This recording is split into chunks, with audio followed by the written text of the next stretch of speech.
Well, this review has been a long time coming. But at least I didn't delay as much as the actual film of the New Mutants, a was originally intended as a proposed spin-off of the X-Men series before being retooled into a standalone film after being delayed for 3 years, coming out without much fanfare here in August. And while I don't think this is the worst X-Men movie I've ever seen, that honor would still go towards Wolverine. It has a runner-up of just being the dullest. I was still hard pressed to try and find anything in this film, and I also want to make clear that I'm not familiar with the original comic that the film is supposedly based on any of its runs. Least of all, the original one in the '80s. So any praise or criticism I have for the film is likely going to be self-contained. And I mean, and so, oh, these the titular New Mutants are among a group where the powers are awakening and being held at a hospital in control of the Exodus Corporation. And it turns out how that not only being held against their will, they have two of them lines to escape, and unfortunately, it's way less as interesting in that sounds, and this film definitely it has the aura of a film of being very low rent. To me not the whole movie apart from a couple on some of the flashbacks since they take place at the hospital. Whole, there's not a whole lot going on outside of it. It's definitely.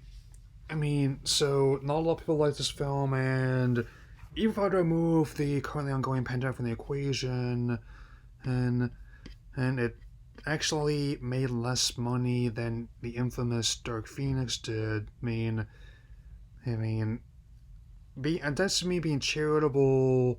That the gross was essentially a less than half domestically of what the previous one was. So it just kind of indicated that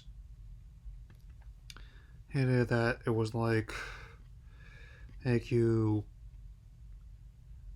But how do I put this? I can tell that director Josh Boone, as well as the cast, were trying. That I'm not saying like the concept didn't have potential.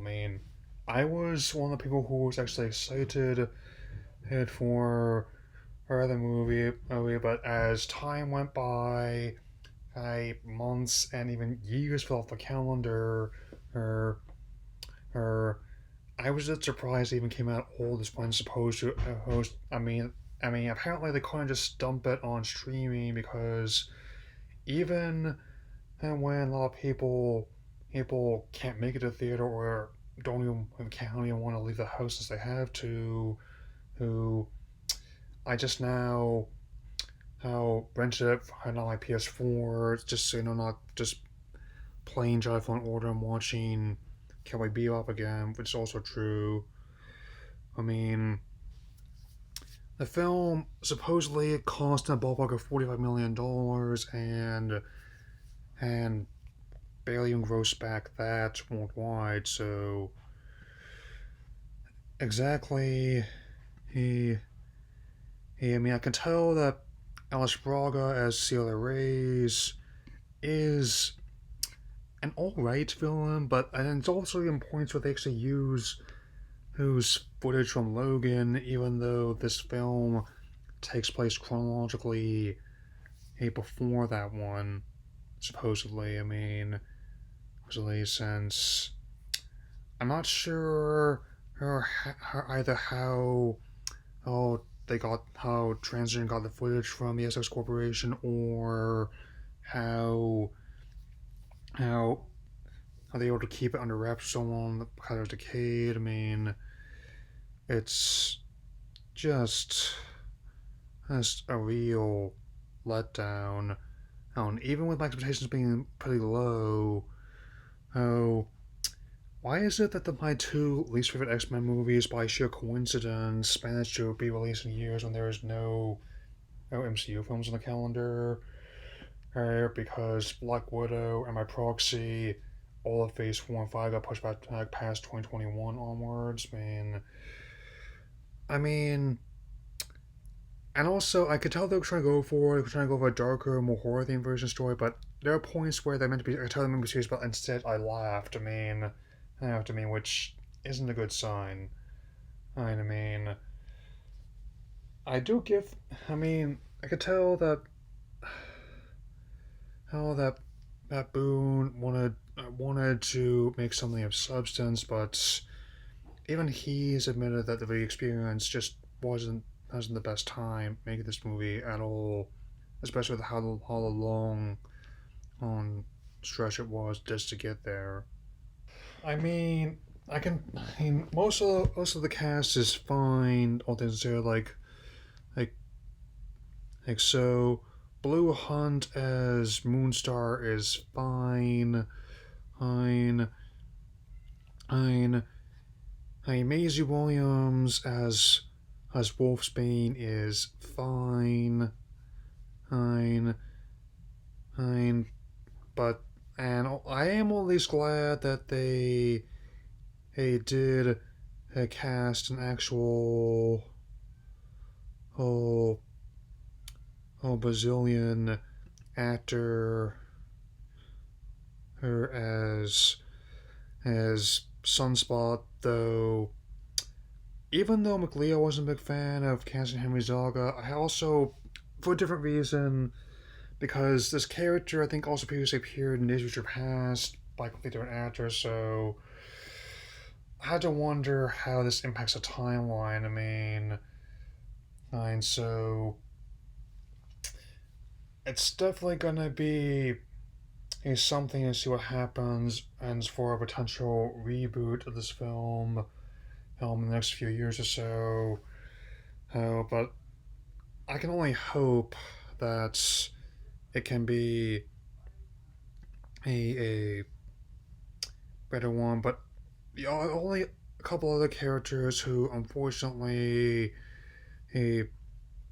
were just wasted. Like how, because Charlie Heaton played a very convincing main character with his role on Stranger Things. I thought he fit the job very well there, but his role as Cannibal, his Kentuckian accent, and it's just really not that convincing at all. Though, apart from his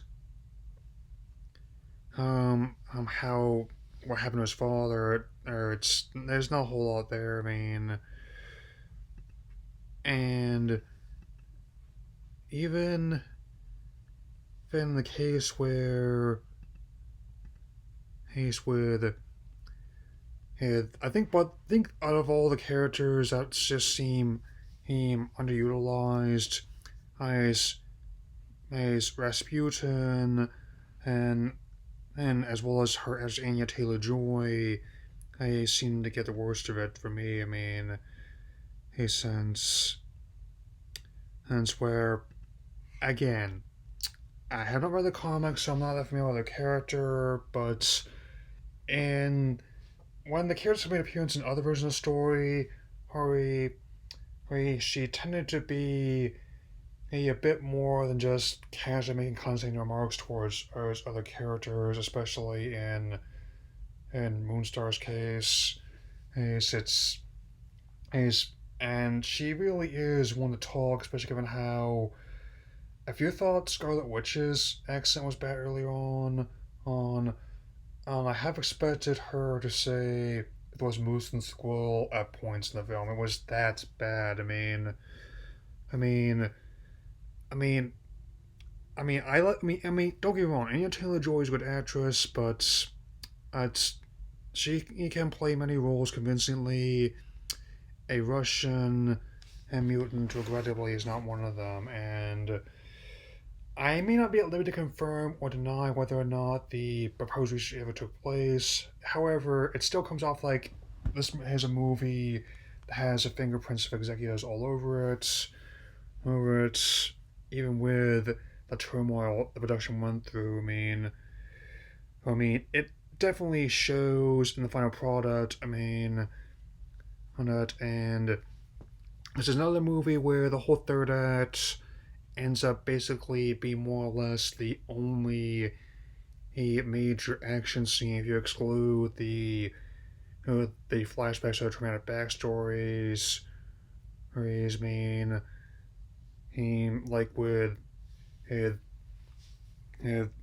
Rain killing the Reverend, and I don't even mind having an alternate lifestyle, but they don't. Again, the film doesn't really do a whole lot with it. But I mean, but I mean, apparently they were like that in the original Chris Claremont run of the comic, but it wasn't fully confirmed. And and yet, one thing I definitely can unambiguously actually praise in this movie is that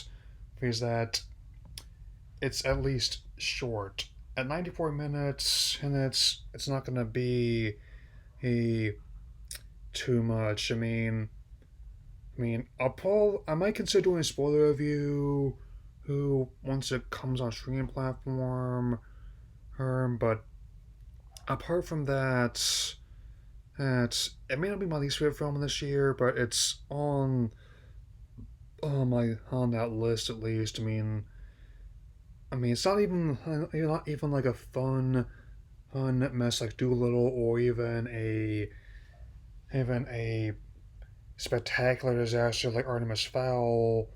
Hell, I mean, again, it's only the my second least favorite X Men film, but one silver lining to the dark cloud that this year of the many this year had is that the next few years that the franchise, Deadpool notwithstanding, is going to plan to be rebooted and integrated into the MCU.